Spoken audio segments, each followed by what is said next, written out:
Hi Sven. So we just talked about temperature control and PT100 temperature sensors. So here we have an example.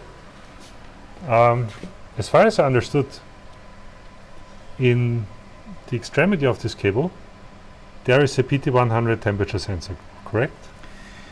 That's right.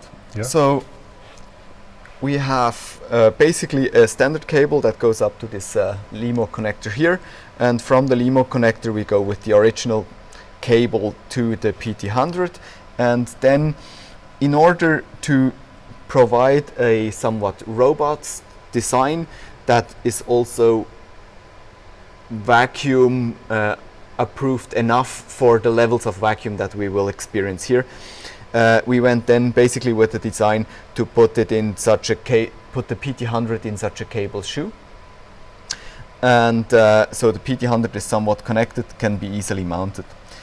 When you look at this interface between the cable and the cable shoe, you see that the cable is somewhat clamped with basically this six-sided pattern. That's one way to do it. Another way would be to push a pin in from one side and basically pinch the outer part of the cable at just this one position.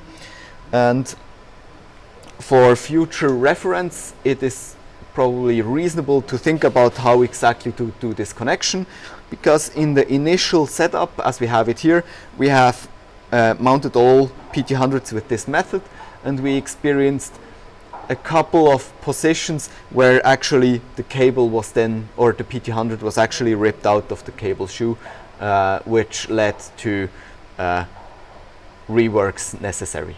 Mm-hmm. Cool. Thanks a lot for this insight. Welcome.